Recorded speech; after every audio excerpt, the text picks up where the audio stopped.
আমাকে অনেক কয় খালি খারাপ খবর শোনাম দাদা ভিডিওত। আজকে একটা ভালো খবর শোনাম। হ্যাঁ বলেন তো, আমাদের জন্য বাংলাদেশের জন্য সবচেয়ে ভালো খবর কি হইতে পারে? সবচেয়ে ভালো খবর যদি ইন্ডিয়ার মাতব্বরি করার হ্যাডম কমে।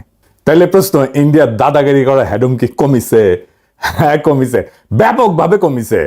আর আপনাদের চোখেও সেটা ধরা পড়বে, আমি এক এক করে ধরে দিব। কয়েক মাসের মধ্যে বুঝতে পারবেন এই জিনিসটা। ব্যান্ড পার্টি বাজান ইন্ডিয়া সাহেব, হ্যাঁ ব্যান্ড পার্টি বাজান, একটা আনন্দের সময়।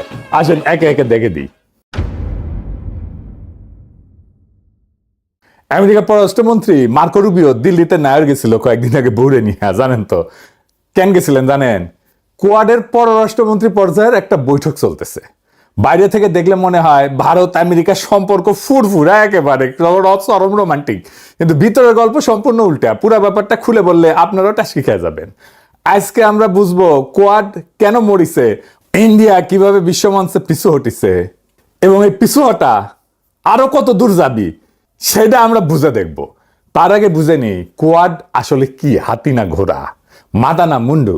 আসেন বুঝে দেখি। আগেও এটা নিয়ে বলছি আমার মেলা এপিসোডে, তবু আবার যাইতে নিতে তো অসুবিধা নাই, অনেকে হয়তো দেখেন নাই। কোয়াড হইতেছে আমেরিকা, জাপান, অস্ট্রেলিয়া আর ইন্ডিয়া, এই চারটা দেশের একটা জোট। উদ্দেশ্য একটাই, চায়নাকে ঠেকানো। কোয়াডের শুরু 2011 সালে, ওবামা তখন প্রেসিডেন্ট। ঘোষণা দিয়েছিলেন পিভট টু এশিয়া, মানে আমেরিকা এখন থেকে এশিয়ায় বেশি বেশি নজর দিবি। কেন? কারণ চায়না বড় হইতেছে, তাকে টেকাইতে হবে। 2018 সালে ট্রাম্প আসলে আমেরিকা তাদের সেনাবাহিনীর প্যাসিফিক কমান্ডের নাম বদলে রাখলো ইন্দো প্যাসিফিক কমান্ড। নামের মধ্যে ইন্দো, বুঝেছেন তো, মানে ভারত হবে চায়নার বিরুদ্ধে আমেরিকার প্রধান হাতিয়ার। বুঝছাও? বাইডেনের আমলে ওবামা ট্রাম্পের শুরু করা এই খেলা কোয়ার্টার ফাইনাল থেকে উঠলো সেমিফাইনালে। সে 1992 সাল থেকে একটা নৌমহড়া হইতো আমেরিকার ইন্ডিয়ার, নাম ছিল মালাবার নৌমহড়া। শুধু দুই দেশ। 2020 সালে সেটা চারটা দেশ, যে কোয়ার্টার চারটা দেশ, এটার যৌথ সামরিক মহড়ায় পরিণত হলো। মানে বুঝতে পারছেন তো, এটা একটা সামরিক জোট। 2021 সালে হোয়াইট হাউসে কোয়াড নেতারা প্রথম সরাসরি বৈঠকে বসলেন। ভারতকে দেওয়া হইল আমেরিকার গোয়েন্দা তথ্য, যুদ্ধ কৌশল, সমস্ত অ্যাক্সেস। মোদি তখন উড়েছে আর কি, ইন্ডিয়ার চোটপাট দেখেননি, কিন্তু সেই উড়াল বেশি দিন টিকলো না, সেই সুখের হানিমুন টিকলো না। আবার জিজ্ঞেস করেন না হানিমুনে কে, স্বামী আর স্ত্রীকে? যাই হোক, আকাশে উড়াল তো দিলে একদিন পড়তেও হয়, যাই দিন ভালো আসে দিন খারাপ, তাই না? এবার করুন সুর হবে এডিটর সাহেব, সানায়ের সুর বাজান। কিভাবে এই সুখের বাসর ভাঙতে শুরু করলো সেটা দেখে আসি। প্রথম ধাক্কাটা আসলো অগাস্ট 2025-এ। ট্রাম্প সবার উপরে ট্যারিফ বসাইল না, তো ইন্ডিয়ার উপরে 50% ট্যারিফ বসাইল শুল্ক। শুরুতে 25% ছিল, তারপর রাশিয়ার তেল কেনার অপরাধে আরো 25% যোগ করলো। বোঝার উপরে শাকের আটি, বুঝিছাও? হ্যাঁ, মোটে মার আলে না তপ্ত আর পান্তা। মোট 50%, দুনিয়ায় যে কোনো বড় বাণিজ্য সঙ্গীর উপরে সর্বোচ্চ, এমনকি চায়নার চেয়েও বেশি। 5 দফা বাণিজ্য আলোচনা হইলো 4 মাস ধরিয়া। দিল্লি আর ওয়াশিংটনের কর্মকর্তারা দৌড়াদৌড়ি করলো, ছুটাছুটি করলো, কিন্তু দুইটা পয়েন্টে আটকে গেল, কৃষি বাজার আর রাশিয়ান তেল। ইন্ডিয়া কিছুতেই ছাড় দিতে রাজি হইল না। ট্রাম্প ধৈর্য হারাইল, আলোচনা ভেঙে গেল। জুনে G7 এর পরে ট্রাম্প যে মোদিকে ওয়াশিংটনে ডিনারে ডাকিছিল, মোদি তো অভিমান করছে।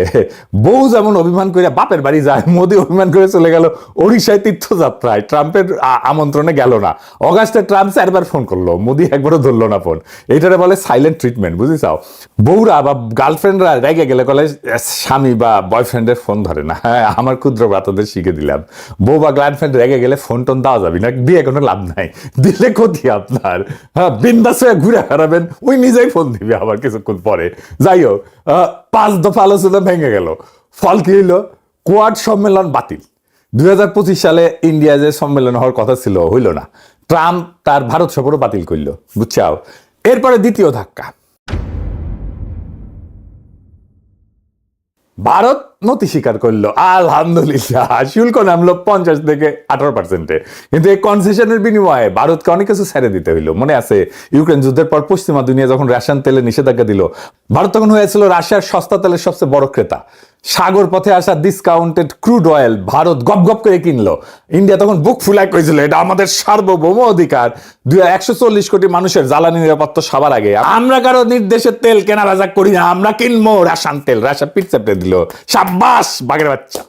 ক্রেমলিন বলল প্রত্যেকটা দেশের অধিকার আছে নিজের স্বার্থে বাণিজ্য সঙ্গী বেছে নেওয়ার। আর সেই ইন্ডিয়াকে এখন প্রথম আর সবচেয়ে বড় ছাড়টা দিতে হলো রাশিয়ান তেল আর কিনবি না, হ্যাঁ নাকে খত দিতে হয়েছে। ট্রাম্পের নিজের ভাষায় মোদি রাজি হয়েছেন রাশিয়ান তেল কেনা বন্ধ করতে, আর আমেরিকা থেকে সম্ভব হইলে ভেনেজুয়েলা থেকে অনেক বেশি কিনতে। হোয়াইট হাউসের প্রেস সেক্রেটারি একই কথা আবার কইলেন। ট্রাম্পের এক্সিকিউটিভ অর্ডারে স্পষ্ট লেখা হইল দিল্লি রাশিয়ার তেল কেনা বন্ধ করতে রাজি হয়েছে। তাহলে এটা কি হইলো? এটা ভূ রাজনৈতিক আত্মসমর্পণ হইল না?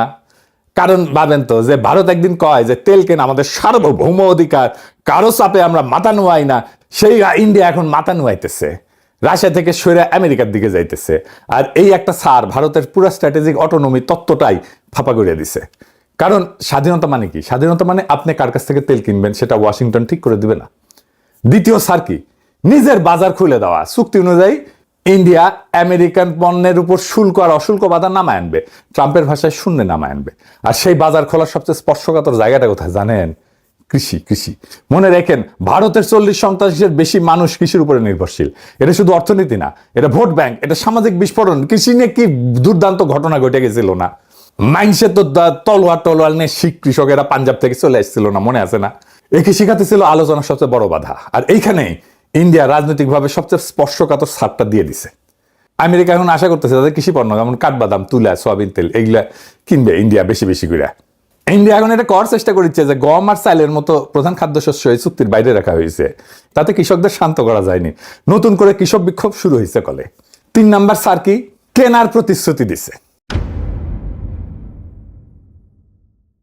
ট্রাম্প দাবি করলো ভারত $500 বিলিয়ন আমেরিকান পণ্য কিনবে আগামী 5 বছর ধরে। মানে এনার্জি, কয়লা, প্রযুক্তি, কৃষি পণ্য সব মিলায়। ট্রাম্পের কথায় বাই আমেরিকান করবে ইন্ডিয়া অনেক বেশি মাত্রায়। আর এর সাথে যুক্ত হলে আরেকটা শর্ত, সরকারি আর বড় শিল্পে ইন্ডিয়া আরো বেশি বাই আমেরিকান করবে। মানে 5 বছরে $500 বিলিয়ন, মানে বছরে গড়ে $100 বিলিয়ন। আর ইন্ডিয়ার পুরা বার্ষিক বাজেট কত জানেন? প্রায় $600 বিলিয়ন। অর্থাৎ আমেরিকা থেকে বছরে কেনার এই প্রতিশ্রুতি গোটা বছরের জাতীয় বাজেটের 6 ভাগের 1 ভাগ। এটা কি বাস্তবে সম্ভব? হ্যাঁ, সম্ভবই না। মানে কার দিক দিয়ে কে মারতেছে ধুলায় অন্ধকার। এরপরে সবচেয়ে বড় ধাক্কাটা আসলো, সেটা কি? মে 2026 ট্রাম্প গেলেন বেজিং এ শি জিনপিং এর সাথে 3 দিনের সফর। ফিরে আসলেন একটা নতুন ফর্মুলা নিয়ে। চাইনিজের নাম দিল কনস্ট্রাকটিভ স্ট্র্যাটেজিক স্টেবিলিটি, বাংলায় বললে গঠনমূলক কৌশলগত স্থিতিশীলতা। বাপরে মাইচ্ছে রে, কি কঠিন নাম। মানে কি? মানে হইতেছে আমেরিকার চায়না সিদ্ধান্ত নিল সরাসরি তারা যুদ্ধ করবে না, প্রতিযোগিতা চালাবে একটা সীমার মধ্যে। দুনিয়ার বড় সমস্যা দুইজন মিলে সামলাবে। এই ফর্মুলা আগামী 3 বছরের জন্য দুই দেশের সম্পর্কের কাঠামো ঠিক করে দেবে। কিন্তু এর ভিতরে একটা ভয়ঙ্কর সংবাদ আছে ইন্ডিয়ার জন্য। সেটা কি? হ্যাঁ, কারণ ইন্ডিয়া এতদিন ছিল চায়না ঠেকানোর প্রধান দালাল, তাই না? এখন আমেরিকা চায়নার সঙ্গে সরাসরি ডিল করেছে, ইন্ডিয়া মাঝখান থেকে বাদ। ইন্ডিয়া কূটনীতিকদের ভাষায় এইটার নাম হয়েছে G2, মানে গ্রুপ 2, 2 মোড়লের ব্যবস্থা। ধারণাটা সহজ, কিন্তু ইন্ডিয়ার জন্য ভীতিকর। পৃথিবীর 2 বৃহত্তম শক্তি আমেরিকা আর চীন নিজেদের মধ্যে একটা সমঝোতা পৌঁছায় বিশ্বটাকে ভাগাভাগি করে চালাবে, বাকিরা দর্শক দুধবাত। আর আরেকটা নাম আছে কন্ডোমিনিয়াম, মানে যৌথ কর্তৃত্ব, দুইজনে মিলে একটা সম্পত্তির মালিকানা। কেন এটা ভারতের কাছে দুঃস্বপ্ন? কারণ তো খুব সিম্পল, কারণ এই G2 ইন্ডিয়াকে সরাই দেবে আমেরিকার কাছ থেকে। আমেরিকার কাছে তো ইন্ডিয়ার কোনো গুরুত্ব নাই, তার কৌশলগত গুরুত্বই নাই, জিরো। তার কূটনৈতিক জায়গায় সংকুচিত করবে। এই চেষ্টা কিন্তু আগেও হয়েছে। কখন হয়েছে? ক্লিন্টন ওবামার আমলেও আমেরিকা চীনের সাথে সমঝোতার একটা চেষ্টা করছিল, কিন্তু সেটা ঠিকমতো কাজ করে নাই।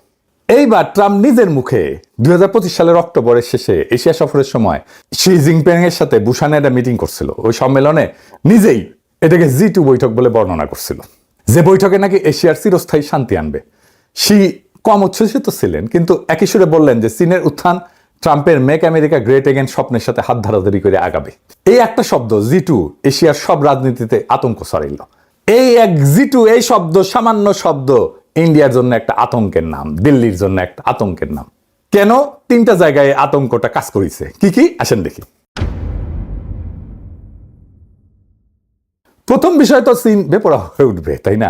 ইউএস চায়না মেলবন্ধন এটা বেজিংকে ভারতের বিরুদ্ধে আর গোটা অঞ্চল আরো আগ্রাসী করে তুলতে পারে। তো আর কাউকে তো কেয়ার করার দরকার নাই। ওয়াশিংটন তো বেজিংকে সামলাইতো এতদিন। এখন যদি সামলানো বন্ধ করে তাহলে সীমান্তে ভারত মহাসাগরে চীনের চাপ বাড়বে। 2 নাম্বার কি হবে? আমেরিকার কাছে ভারতের দরকার ফুরাবে। আমেরিকা চীন কাছাকাছি আসলে ভারতের ইউটিলিটি, উপযোগিতা আমেরিকার কাছে কমে যাবে, স্বাভাবিক। আর দিল্লির সঙ্গে সহযোগিতা করার, মতভেদ সামলানোর আমেরিকান যে ইনসেন্টিভ, প্রণোদনা, এটাও কমে যাবে।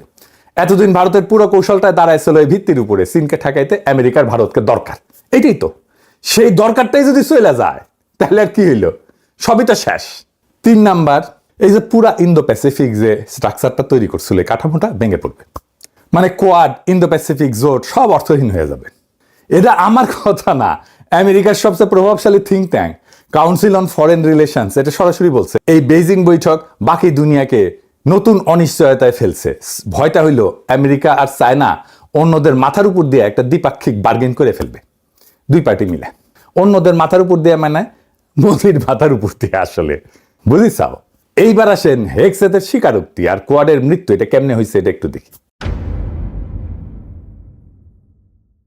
আমেরিকার যে যুদ্ধমন্ত্রী আর কি পিট হেক্সেথ, ও এপ্রিল মাসে কংগ্রেসে গিয়ে কি কইল শুনেন। বলল চায়নার সঙ্গে আমরা একটা ফ্লেক্সিবল রিয়ালিজম করব। মানে কি? মানে কঠোর ঠেকানোর নীতি না। আর বললেন আমেরিকার মিত্রদের এখন থেকে নিজেদের প্রতিরক্ষার বোঝা নিজেদেরকে বহন করতে হবে। এটা পররাষ্ট্রনীতির ভাষায় এটা বিরাট কথা। আগে আমেরিকা বলতো তোমরা আমার পক্ষে থাকো, আমি তোমাদের রক্ষা করব। এখন বলতেছে তোমার সমস্যা তোমার নিজেরা সামলাও, তোমার ম্যাও তুমি নিজেরা সামলাও। আর এর সবচেয়ে বড় প্রমাণ কি জানেন? ইন্ডিয়ান সংবাদ মাধ্যম দ্য প্রিন্ট 2 দিন আগে রিপোর্ট করলো কোয়াডের বার্ষিক নেতা সম্মেলন আর হবে না। যা হবে সেটা হইতেছে G7 বা এপেক সম্মেলনের সাইড লাইনে। মানে কোয়াড একটা স্বাধীন ফোরাম হিসেবে কার্যত মৃত। ইন্ডিয়া নিজেই কোয়াডের চেয়ারম্যানশিপ অস্ট্রেলিয়ার হাতে তুলে দিতেছে। মানে বুঝছেন তো, ইন্ডিয়া নিজে বুঝে গেছে খেলা শেষ। এইবার ইন্ডিয়া কিভাবে পিছু উঠতেছে এই অঞ্চলে সেটা একটু দেখেন। কয়েক বছর আগে ইন্ডিয়া নিজেকে দক্ষিণ এশিয়ার তো মোড়ল ভাবতো, দাদা ভাবতো। এখন চারপাশে কি হইতেছে? মালদ্বীপে ইন্ডিয়া আউট আন্দোলন করিয়া মুজ্জু ক্ষমতায় আসছে। ইন্ডিয়ান সেনাদের ওই দ্বীপ দেশ থেকে বিদায় নিতে হয়েছে। শ্রীলঙ্কায় বামপন্থী অনুরা কুমারা দেশ নায়িকা ক্ষমতায় আসছে। দিল্লির পরিবর্তে সে বেইজিং এর দিকে ঝুঁকছে। নেপালে ছাত্র অভ্যুত্থানের পর জেনজি প্রধানমন্ত্রী মাথা তুলে কথা বলতেছে ইন্ডিয়ার সাথে। আগে তো পররাষ্ট্র সচিব ডিল করতে, এখন কইছে ডিল করতে হলে মোদিকে আসতে হবে।